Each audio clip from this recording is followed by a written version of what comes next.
ದಯವಿಟ್ಟು ಇಲ್ಲ ಅಂತ ಹೇಳಬೇಡಿ ಸ್ವಾಮಿ. ನನಗೆ ಮಂತ್ರವಿದ್ಯೆಗಳನ್ನ ಹೇಳ್ಕೊಡಿ. ಅದಕ್ಕೆ ಪ್ರತಿಫಲವಾಗಿ ನೀವೆಷ್ಟು ದುಡ್ಡು ಕೇಳಿದ್ರು ನಾನು ಕೊಡೋದಕ್ಕೆ ಸಿದ್ಧನಿದ್ದೀನಿ.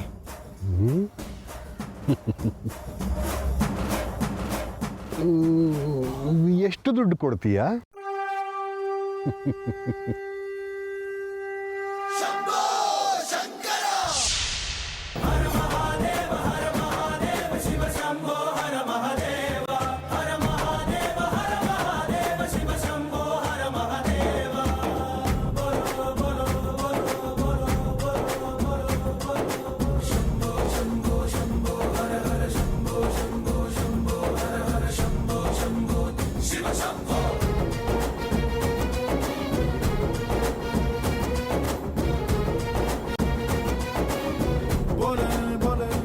ಕ್ಷಮಿಸಿ ಸ್ವಾಮಿ, ನಾನು ನಿಮ್ಮ ಶಕ್ತಿ ಏನು ಅಂತ ತಿಳ್ಕೊಳ್ದೆ ಏನೇನೋ ಮಾತಾಡ್ಬಿಟ್ಟೆ. ದಯವಿಟ್ಟು ನನ್ನ ಮೇಲೆ ಕೃಪೆ ತೋರಿಸಿ ನನಗೆ ದೀಕ್ಷೆ ಕೊಟ್ಟು ನಿಮ್ಮ ಶಿಷ್ಯನಾಗಿರೋದಕ್ಕೆ ಅವಕಾಶ ಮಾಡಿಕೊಡಿ. ದೀಕ್ಷೆ ಕೊಡೋದು ಅಷ್ಟು ಸುಲಭದ ಕೆಲಸ ಅಲ್ಲಪ್ಪ. ಇಷ್ಟಕ್ಕೂ ನಿನಗೆ ಮಂತ್ರಶಕ್ತಿ ಯಾಕೆ ಬೇಕು ಅಂತ ನಾನು ಕೇಳೋದಿಲ್ಲ. ಎಲ್ಲ ನನ್ನ ಅರಿವಿಗೆ ಬರ್ತಾ ಇದೆ. ಮುಂದೆ ನಡೆಯುವ ಕಥೆಯಲ್ಲಿ ಪ್ರಮುಖ ಪಾತ್ರ ವಹಿಸೋ ಪಾತ್ರಧಾರಿ ನೀನು. ಅಂದರೆ ಏನಿಲ್ಲ, ಎಲ್ಲವೂ ಅವನಿಚ್ಛೆ ಅಂತ ನಡೀತಾ ಇದೆ. ಮತ್ತೇನೂ ಕೇಳಬೇಡ. ನಿನಗೆ ಶಕ್ತಿ ಸಂಪಾದನೆಗಾಗಿ ಕೆಲವೊಂದು ಮಂತ್ರಗಳನ್ನು ಹೇಳ್ಕೊಡ್ತಾ ಇದ್ದೀನಿ. ನಿನಗೆ ಯಾಕೆ ಸಹಾಯ ಮಾಡಬೇಕು ಅನ್ನೋದು ನನ್ನ ಅರಿವಿಗೆ ಬರ್ತಾ ಇಲ್ಲ. ಅವನು ಸೂಚನೆ ಕೊಡ್ತಾ ಇದ್ದಾನೆ, ನಾನು ಮಾಡ್ತಾ ಇದ್ದೀನಿ ಅಷ್ಟೇ. ಆದರೆ ನಾನು ಹೇಳ್ತೀನಿ, ನನಗೆ ಶಕ್ತಿ ಬೇಕಾಗಿರೋದು ತುಂಬ ಬೇಕಾಗಿರೋರನ್ನ ಹುಡ್ಕೋದಕ್ಕೆ. ಇರಲಿ ಬಿಡು, ನೀನು ಅವ್ರನ್ನ ಹುಡುಕ್ತಾ ಇದೆಯೋ ಅವರು ನಿನ್ನನ್ನು ಹುಡುಕ್ತಾ ಇದ್ದಾರೋ ನನಗೆ ಗೊತ್ತಿಲ್ಲ. ಆ ಪರಮಾತ್ಮ ನನ್ನ ನಾಲಿಗೆಯ ಮೇಲೆ ಕೂತು ಏನನ್ನೂ ಹೇಳಬೇಡ ಅಂತ ತಡಿತಾ ಇದ್ದಾನೆ. ಅವನಿಚ್ಛೆ ಏನಿದೆಯೋ ಯಾರಿಗೆ ಗೊತ್ತು. ಒಟ್ಟಿನಲ್ಲಿ ಮುಂದೆ ಆಗೋದಕ್ಕೆಲ್ಲ ಈಗಲೇ ತಯಾರಿ ಮಾಡಿಸ್ತಾ ಇದ್ದಾನೆ ಎಲ್ಲರ ಹತ್ರ. ಕೇಳಿಸ್ಕೊ ಈ ಮಂತ್ರನ.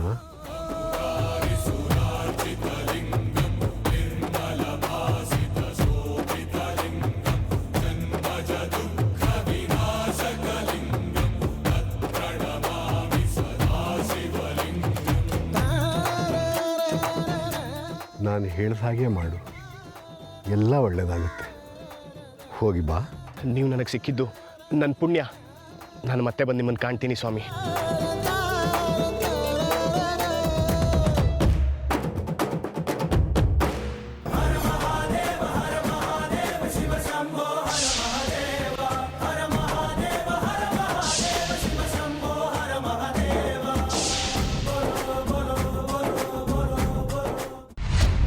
ಅರ್ಜುನ್ ಇಷ್ಟಪಡ್ತಿರೋ ಹುಡುಗಿ ಬಗ್ಗೆ ಇನ್ನೊಂದು ಸ್ವಲ್ಪ ಗೊತ್ತಾಗಿದ್ರು ಅವಳು ನನ್ನ ದಾರಿಗೆ ಅಡ್ಡ ಬಡ್ದೇ ಇರೋ ಹಾಗೆ ಮಾಡ್ಬೋದಿತ್ತು.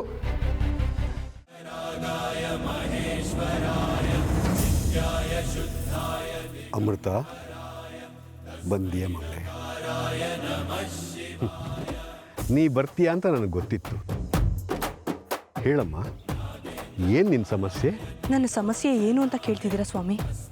ನನ್ನ ಸಮಸ್ಯೆ ಎಲ್ಲವೂ ನಿಮಗೆ ಗೊತ್ತು. ನನ್ನ ತಾಯಿ ದೇಹ ಕಳೆದೋಗಿದೆ. ಅದೆಲ್ಲಿದೆ ಏನು ಒಂದು ಗೊತ್ತಾಗ್ತಾ ಇಲ್ಲ. ನನ್ನ ವಿಶೇಷ ದೃಷ್ಟಿಗೂ ಗೊತ್ತಾಗ್ತಾ ಇಲ್ಲ. ನನಗಿರೋ ಒಂದೇ ಒಂದು ಆಸೆ ಅಂದರೆ ಅದು ಅಮ್ಮ. ಅಪ್ಪನ ದೇಹನೂ ಇಲ್ಲ. ಅಪ್ಪನ ದೇಹನೂ ಆ ದುಷ್ಟರು ಅವತ್ತೇ ಸುಟ್ಟಿದ್ದಾರೆ ಅಂತ ಅಮ್ಮ ಹೇಳಿದ್ಲು.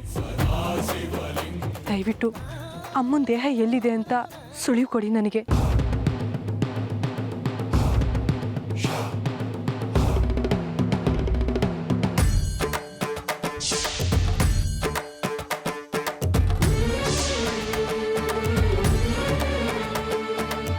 ಚಿಂತೆ ಮಾಡಬೇಡ ಅಮೃತ, ನಿನ್ನ ತಾಯಿಯ ದೇಹ ಸುರಕ್ಷಿತವಾಗಿದೆ. ಹಾಂ, ನಿನ್ನ ತಾಯಿ ದೇಹ ಮಾತ್ರ ಅಲ್ಲ, ನಿನ್ನ ತಂದೆ ದೇಹವೂ ಸುರಕ್ಷಿತವಾಗಿದೆ.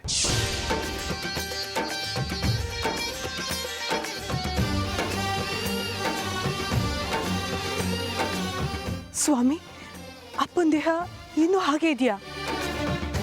ಮತ್ತೆ ಅಮ್ಮ ಅವತ್ತೇ ಆ ದುಷ್ಟರು ಅಪ್ಪನ ದೇಹನ ಸುಟ್ಟಾಕಿದ್ರು ಅಂತ ಹೇಳಿದ್ರು. ನಿಮ್ಮಮ್ಮ ಹೇಳಿದ ಹಾಗೆ ನಿನ್ನ ತಂದೆಯ ದೇಹನ ಸುಟ್ಟಿಲ್ಲ, ಸುಟ್ಟಿದ್ದಾರೆ ಅಂತ ಅವ್ರು ಅಂದ್ಕೊಂಡಿದ್ದಾರೆ ಅಷ್ಟೇ. ಹಾಗಾದ್ರೆ ಅಪ್ಪ ಅಮ್ಮನ ದೇಹ ಎಲ್ಲಿದೆ? ಹೇಳಿದ್ನಲ್ಲ ಅಮೃತ, ಸುರಕ್ಷಿತವಾದ ಜಾಗದಲ್ಲೇ ಇದೆ ಅಂತ. ಆದರೆ ಅದಕ್ಕೆ ಸೂಕ್ತವಾದ ರಕ್ಷಣೆ ಇಲ್ಲ. ನಿನ್ನ ತಂದೆ ತಾಯಿಯ ಸಾವಿಗೆ ಯಾರು ಕಾರಣರು, ಅವರ ಜಾಗದಲ್ಲೇ ನಿನ್ನ ತಂದೆ ತಾಯಿಯ ದೇಹಗಳೂ ಇದೆ. ಆ ಜಾಗ ಯಾವುದು ಅಂತ ಹೇಳಿ ಸ್ವಾಮಿ. ಅವುಗಳನ್ನ ಅವರು ನಾಶ ಮಾಡೋದಕ್ಕಿಂತ ಮುಂಚೆ ನಾನು ನನ್ನ ತಂದೆ ತಾಯಿ ದೇಹನ ರಕ್ಷಿಸ್ಕೊಳ್ತೀನಿ. ಹೇಳಿ ಸ್ವಾಮಿ, ಅವುಗಳು ಎಲ್ಲಿವೆ ಅಂತ ಹೇಳಿ. ಅದು ಮಾತ್ರ ನನ್ನಿಂದ ಹೇಳೋದಕ್ಕೆ ಸಾಧ್ಯ ಇಲ್ಲ ಅಮೃತ. ಯಾಕೆ? ಅಮೃತ, ಕೆಲವೊಂದು ಶಕ್ತಿಗಳಿಗೆ ಇತಿಮಿತಿ ಇರುತ್ತದೆ. ಈಗ ನೀನು ನಾಗಲೋಕದ ನಾಗರಾಜನ ಮಗಳು, ಸಕಲ ಶಕ್ತಿ ಸಂಪನ್ನಳು. ಆದರೂ ನಿನ್ನ ವಂಶದ ನಾಗಮಣಿ ನಿನ್ನ ಕಣ್ಣಿಗೆ ಬೀಳ್ತಾ ಇಲ್ಲ. ಯಾಕೆಂದ್ರೆ ನೀನು ಸೀಮಿತ ಶಕ್ತಿ ಸಂಪನ್ನಳು. ನಿನ್ನ ತಂದೆ ತಾಯಿಯ ದೇಹಗಳು ಸುರಕ್ಷಿತವಾಗಿದೆ ಅಂತ ಹೇಳುವಷ್ಟು ಶಕ್ತಿ ಮಾತ್ರ ನಾನು ಪಡ್ಕೊಂಡಿದ್ದೀನಿ ಅಷ್ಟೇ. ನೀವೇ ಹೀಗೆ ಹೇಳಿದ್ರೆ ಹೇಗೆ ಸ್ವಾಮಿ? ಆ ಶತ್ರುಗಳು ನನ್ನ ತಂದೆ ತಾಯಿ ದೇಹನ ನಾಶ ಮಾಡಿಬಿಟ್ರೆ? ಆತಂಕ ಬೇಡ ಅಮೃತ. ನಿನ್ನ ತಂದೆ ತಾಯಿಯ ಮೇಲೆ ಆ ಶಿವನ ಅನುಗ್ರಹ ಇದೆ. ಅವನ ರಕ್ಷೆ ಇರುವವರೆಗೂ ಅವರ ದೇಹಕ್ಕೆ ಏನೂ ಆಗುತ್ತದೆ. ಆದರೆ ದೇವರ ಶಕ್ತಿಗಳನ್ನು ಮೀರಿ ಅವರೇನಾದರೂ ತಂತ್ರಗಳನ್ನು ಮಾಡಿದರೂ ಮಾಡಬಹುದು. ಅಷ್ಟರಲ್ಲಿ ನೀನು ನಿನ್ನ ಶತ್ರುಗಳನ್ನು ಕಂಡು ಹಿಡಿದು ಅವರಿಂದ ನಿನ್ನ ತಂದೆ ತಾಯಿಗಳ ದೇಹವನ್ನು ಪಡೆದುಕೋ. ಅಮೃತ, ನನ್ನ ನಿಯಮವನ್ನು ಮೀರಿ ಕೂಡ ನಿನಗೊಂದು ರಹಸ್ಯ ಹೇಳ್ತಾ ಇದ್ದೀನಿ, ಕೇಳು. ಈಗ ನೀನು ಬಂದ್ಯಲ್ಲ, ಅದೇ ಉತ್ತರ ದಿಕ್ಕಿನ ಕಡೆ ನಿನ್ನ ಒಬ್ಬ ಶತ್ರು ಇದ್ದಾನೆ.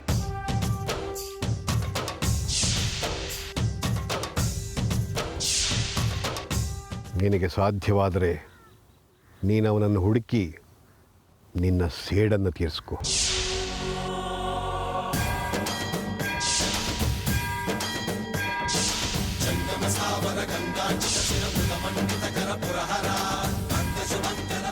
ಹೌದಾ? ಅವನು ನೋಡೋದಕ್ಕೆ ಹೇಗಿದ್ದಾನೆ, ಎಲ್ಲಿದ್ದಾನೆ ಹೇಳಿ.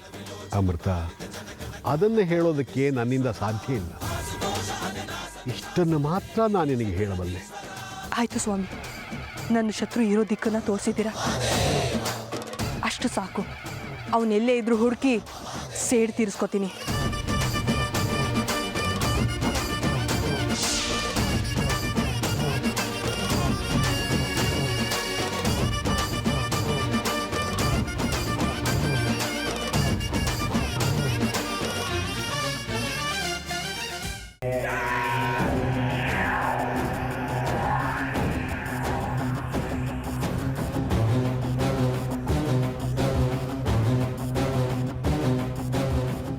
ಅಲ್ಲ, ನಾನು ಯಾಕೆ ಬಾಬಾ ಇರೋ ಜಾಗಕ್ಕೆ ಹೋಗ್ತಾ ಇದ್ದೀನಿ?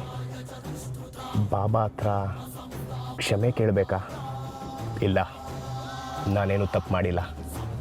ತಪ್ಪು ಮಾಡದೆ ಹೋದರೂ ನಾನು ಯಾಕೆ ಹೋಗಿ ಅವ್ರ ಹತ್ರ ಕ್ಷಮೆ ಕೇಳಬೇಕು? ಹಾಗೊಂದು ವೇಳೆ ಅವ್ರ ಹತ್ರ ಹೋಗಿ ಕ್ಷಮೆ ಕೇಳಿದ್ರು ಅವರದನ್ನು ನನ್ನ ಒಳ್ಳೆತನ ಅಂತಲೂ ಅಂದ್ಕೊಳ್ಳಲ್ಲ, ಅಥವಾ ನಾನು ಅವ್ರಿಗೆ ಕೊಡೋ ಗೌರವ ಅಂತಲೂ ತಿಳ್ಕೊಳ್ಳಲ್ಲ. ಈಗ ನಾನೇನಾದರೂ ಅವ್ರ ಹತ್ರ ಹೋದರೆ ನನಗೆ ಬೇರೆ ಯಾರು ಗುರುಗಳು ಸಿಗದೆ ಗತಿ ಇಲ್ಲದೆ ನನ್ನ ಹತ್ರ ಬಂದಿದ್ದಾನೆ ಅಂತ ನನ್ನನ್ನು ಕೀಳಾಗಿ ಕಾಣ್ತಾರೆ. ಇಲ್ಲ, ಅದನ್ನೆಲ್ಲ ಮೂರನೇ ವ್ಯಕ್ತಿ ಹತ್ರ ಹೇಳೋ ಅಗತ್ಯ ನನಗಿಲ್ಲ. ನೀವು ಯಾರು ನನಗೆ? ಈ ಅಮೃತ ಹೋಗ್ತಾ ಇರೋ ಸ್ಪೀಡು, ಇವಳು ಕೋಪ ನೋಡ್ತಾ ಇದ್ರೆ ಯಾರನ್ನೋ ಕಚ್ಚಿ ಸಾಯಿಸೋದಕ್ಕೆ ಹೋಗ್ತಿರೋ ಹಾಗಿದೆ. ಬನ್ನಿ ಅಮೃತ ಅವರೇ, ಮುಂದೆ ಕೂತ್ಕೊಳ್ಳಿ. ಅರ್ಜುನ್, ನೀನು ನನ್ನ ಬಿಟ್ಟು ಇವಳನ್ನ ಮದುವೆ ಆಗಬೇಕು ಅಂತಿದ್ಯಾ? ನೀನು ಅವನಿಂದ ದೂರ ಆಗೋ ತನಕ ಅರ್ಜುನ್ ನನ್ನ ಮದುವೆ ಆಗೋದಕ್ಕೆ ಒಪ್ಪಲ್ಲ. ಇವಳು ನನ್ನ ಅರ್ಜುನ್ ಏನಾದರೂ ಬಿಟ್ಕೊಡೋದಕ್ಕೆ ಒಪ್ಪದೇ ಇದ್ರೆ ಪ್ರಾಣ ಬೆದರಿಕೆ